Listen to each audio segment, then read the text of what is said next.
Perfect. Thank you so much. How do you know if they can? You'll hear the language. And how do you put it in? Just hold it to your ear. You'll be fine. Yeah. Okay. Hi guys. If you have a question, just pop your hand up and we'll throw a microphone your way. But we'll kick off with Alex right in the middle. Thank you. Cool. Hi, Leon. You started the last 6 Premier League games. You've got 6 goal involvements in 12 appearances this season. Is this some of the best football of your career you're playing at the moment? It's hard to answer that. I'm just happy with my contributions at the moment. I think I'm in a good moment as well with the team. Everything is going well, so I hope I can continue my form and also the form with the team. There's a lot of talk this season about Arsenal being favourites in most, if not all, the competitions they're in. Is there a different feeling in the squad this season? Not so much a different feeling. I think in the last couple of years we have been challenging for the title as well, and we have the same mindset this season as well. We want to win it, and we know how hard it is. But I think we're on the right track, and still a long way to go. But we want to win every game, and that's how. Thought before every game as well, our mindset, and that's how we need to approach it. Cool. Art.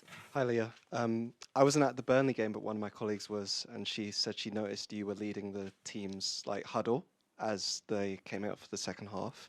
I think a lot of people would assume, I guess, the more vocal leaders are maybe Big Gabby, Declan, other players in the group, but is that something you see as, I guess, in your personality as well? And how often do you kind of lead those moments? I think it's a bit more about feeling. On the pitch, I'm always quite vocal, I would say. I always try to help my teammates, and it helps myself as well if you speak on the pitch and in certain situations. And I think it's important, and in some games it's more necessary than another. And then it was a tough away game, and that's why I knew how hard it would be. And at the end, we won that game and another clean sheet, so we were really happy with that. Would that just come out of you in the moment when you get into the huddle? It's not really something people decide who's going to speak when? Sometimes it is, but everyone can speak. Everyone can have that chat if he wants to or if he feels to. And I just felt like I had something to say about the game and how we needed to approach it, and that's why I did it. And I just had one more, which is a bit more nerdy. I hope that's okay. But I noticed that this season the long sleeves are back for the player issue shirts, and I noticed you wear them quite often. Yeah. Is it for a more nostalgic kind of look, or do you just prefer them to short sleeves? I always like them to be fair. Obviously, they've been away in football, I think, for a long while. But when I was younger, I wore them as well. So I was really happy when they were back, and that's why I wear them. I just like the fit of them, and as you said, it's also a bit nostalgic as well. Ihsan? Hi, Leo. Since you joined Arsenal under Mikel Arteta, I think you're the most played player he's had in the current squad. How have you achieved that, and how have you kind of forged that relationship with Mikel where he trusts you so much to play you in so many games? First of all, I think by trying to keep fit for that period, I think that helps a lot. And obviously giving back to him by my performances and the team. It's hard to pinpoint things, but I like it a lot that he trusts me as well. And on the pitch, I try to give back to the manager and the team. In this squad, you're now one of the more older players and a senior statesman in some ways, even though you're not an old man yourself. What's that kind of role like for you in the squad, and how do you kind of take to that? I don't think my role has changed a lot from, for example, last year. Obviously, the personality each player has, that won't change, but obviously you try to help the younger lads a little bit more, to welcome them, to speak a bit more. And other than that, I think everyone is speaking with each other, trying to help each other. I think we have that culture now in the team where Mikel, he's the one who invented that culture within the squad, and I think that's a good thing. Tom? Hi, Leo. The squad's obviously really deep this season, but it doesn't mean that also you haven't had to deal with a lot of injuries in the group. And we've noticed that Victor Gyökeres might not be with you for this game, and that means 3 centre-forwards out. You've played that centre-forward position in this. What is it for you that has to change in your role when you have to move more centrally in that position? Yeah, depending on the game, it's a big change as well. It also depends on the game state and what the manager wants me to do. So it's hard to say how I would play or gonna play, but it's all on the game plan. And while you're in the air, the news dropped that Arsenal's game against Crystal Palace is going to be played on the 23rd of December, just 2 days after your trip to Everton. It seems more often we're seeing having players playing within these short time frames. As a player, having to play 2 games in 3 days. What is that like on you, on your body, and how do you respond to that? Yeah, obviously, it's not ideal. I think a lot of players have spoken about this before, and I think I can speak for myself in that way as well, that ideally that's not the case. We already have a tough schedule with a lot of games, and if you play 2 games in 3 days, recovery-wise, first of all, and then obviously, fans. It's not easy to travel always, but at this moment you just have to deal with it, I guess, and that's what we're gonna do now. Sam? Hi, Leo. Just on that issue, it does feel like the players never have a say when you guys are the ones actually doing it and putting your bodies through that. Is that how you feel? And if so, how frustrating is that? Yeah, indeed, I would say so.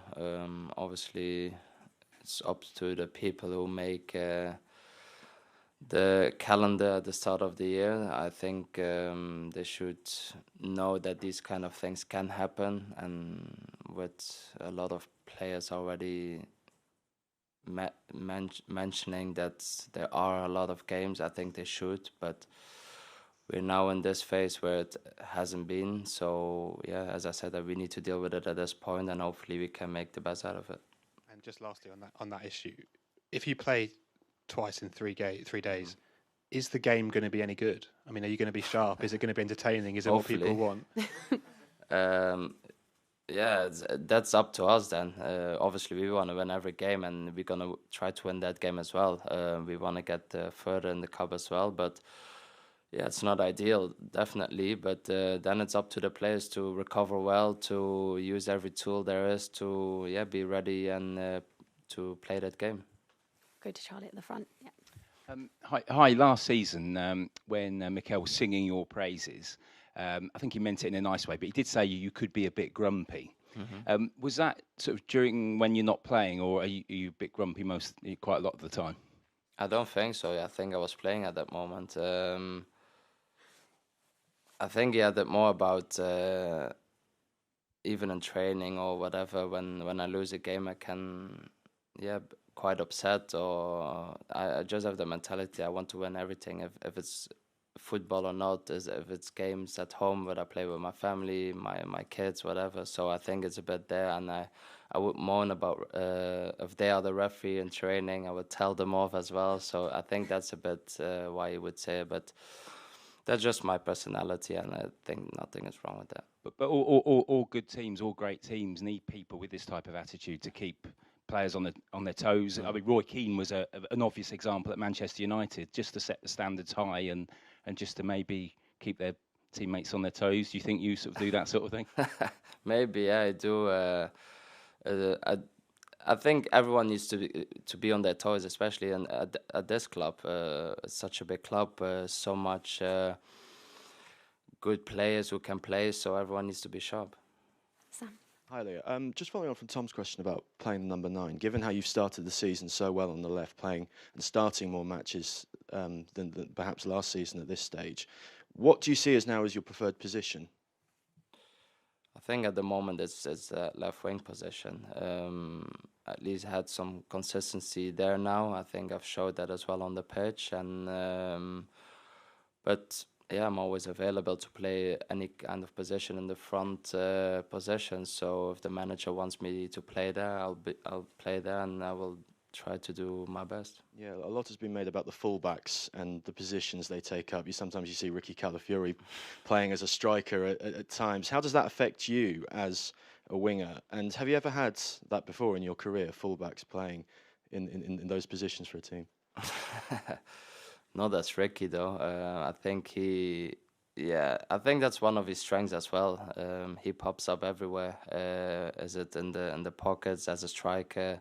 He has scored some great goals already. So I think that unpredictability of him can hurt teams as well. And I have a good relationship with him at the moment, so I know what he can do and where he can pop up in what positions. So sometimes I can play a ball blind to him, and I know he will be there. Yeah, what's the difference between playing with him and playing with Miles, who you probably played with a bit more last season?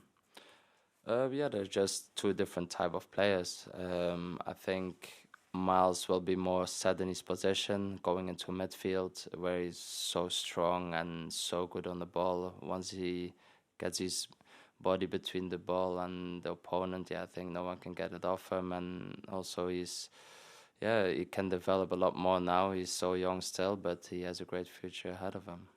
And we'll do the last question with Gary. Yeah, I could just ask, obviously in the summer you signed an improved deal, but would you like to kind of stay beyond 2027? Would you like to sign the new deal beyond that?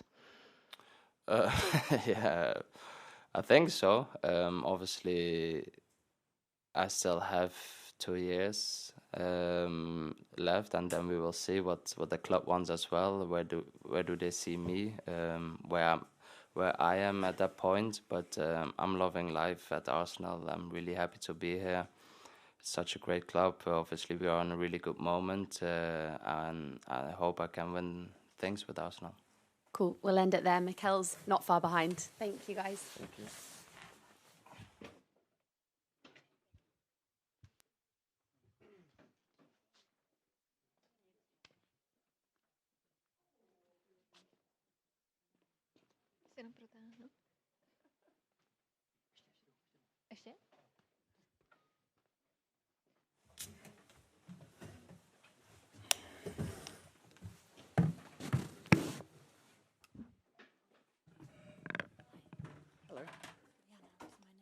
Hello. Okay. Okay, no problem. Perfect. No problem. That's fine. That's fine. Yeah. Good evening, everyone. Hope everyone's well.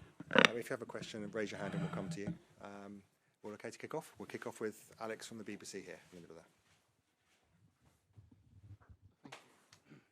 Hi, Mikel. Hello. Please, can we start with a fitness update? Is Victor Gyökeres going to be available? And if he's not, what's the problem that he has? No, he's definitely not available. He hasn't trained today, and we need to do some more tests and scans in the next few days to understand the extent of the injury, but this game is not available. This game with Slavia Prague is the third midweek game you have in these last 3 weeks. How do you balance wanting to possibly rotate the squad with a hard away game in the Champions League, but also dealing with the injuries you have as well? Yeah, that's a situation that we've been dealing now for a few weeks, and trying to have the right freshness, the right cohesion within the team. The team has been competing really well in all different competitions, and tomorrow we know that we have a really tough match here. They are unbeaten here at home all season. Is a team that they are very used to playing together. They have a very clear philosophy. They create a massive atmosphere as well, so we know there's going to be a really tough match. It's now been announced that your Carabao Cup quarter-final is going to be played on the 23rd of December, which is just 2 days after you have a Premier League match. We spoke to Leandro Trossard, just the difficulties of that, but how challenging is it for you to prepare a team in such a short turnaround?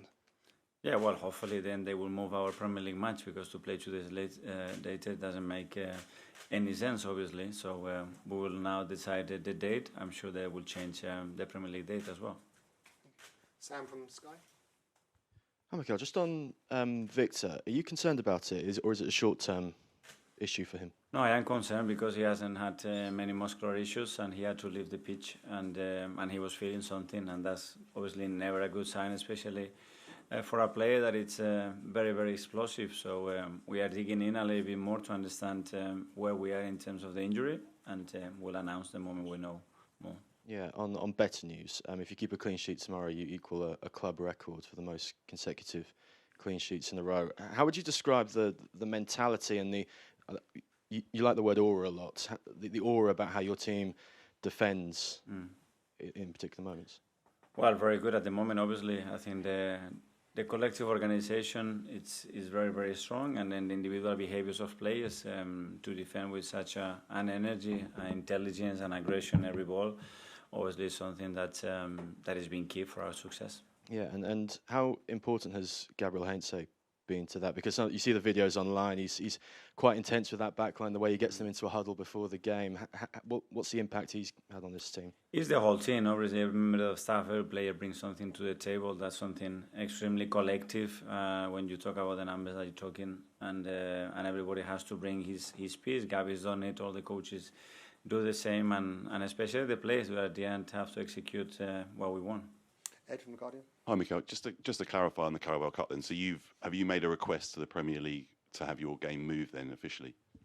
I leave that to the club. I think we're very clear where was the best thing, the most logical day to play.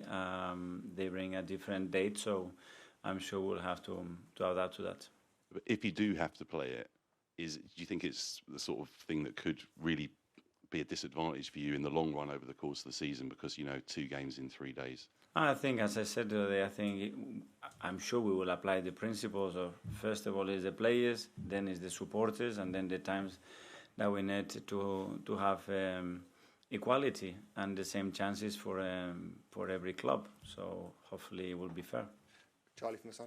Mikel, could you ask you about Victor? How is he in himself? I mean, he must be gutted. I mean, he's carried on. He's battled through, started to make a difference, had his best 45 minutes for the club, and now this. I mean, how is he? Well, obviously he was very disappointed after the match with what he felt, but this is part of football. At the end, if you expect a linear line, everything going up, it's not going to happen. And if he's got something, he's going to have to deal with it. We'll help him to do that. As you said, he was in a really good moment, in a really good form. It's very important for the team. But for tomorrow, we don't have him. So that's it. Isan Delima. Hi, Mikel. It's just Arsenal and Inter Milan in this competition that have yet to concede this season in the Champions League. How impressive is that, and how much of a good start has that been the foundations to everything else? Yes, of course, it's a huge platform to win games, and the difficulty of that in this competition, and when you are playing away, even more so. We know that tomorrow we're going to face a really good challenge here, and it's a team as well that they are very intense, very direct, very vertical, and we're going to have to be really good to achieve what we want. And just one on the Carabao Cup fixture.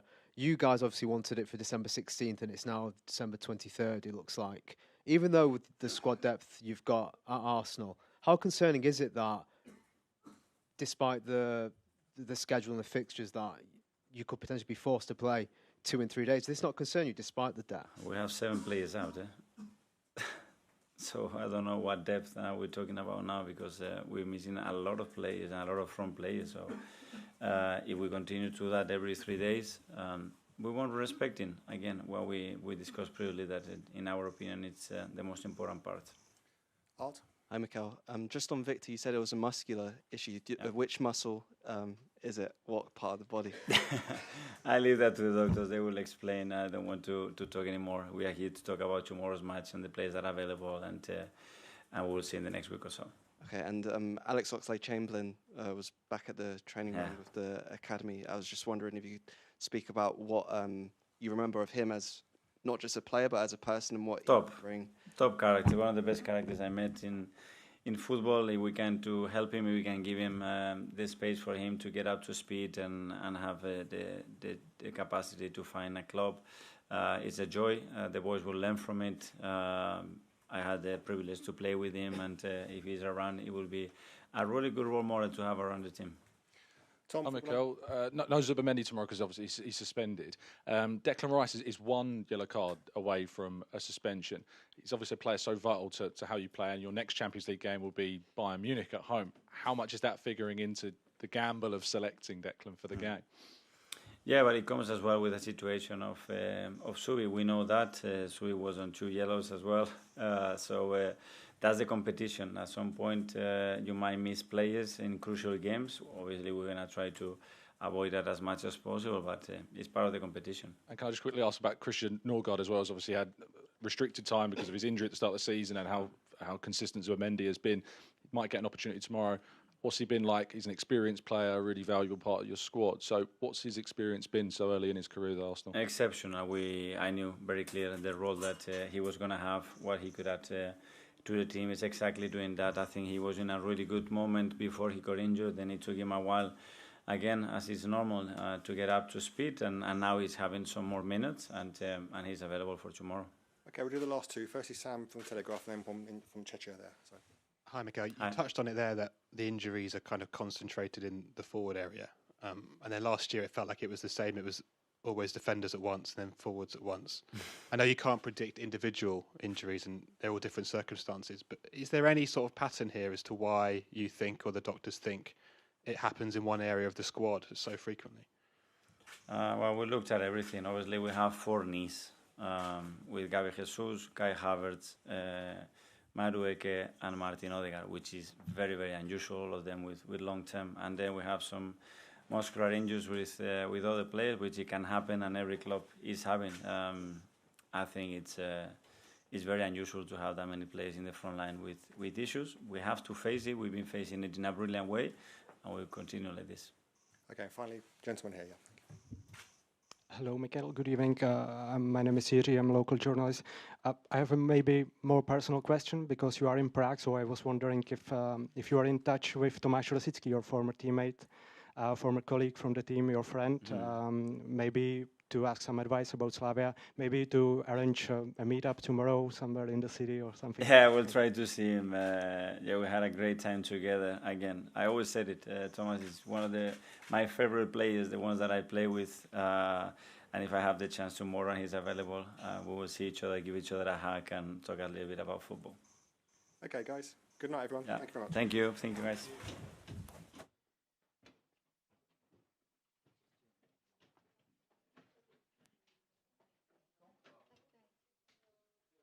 Děkuju, to mi dal ten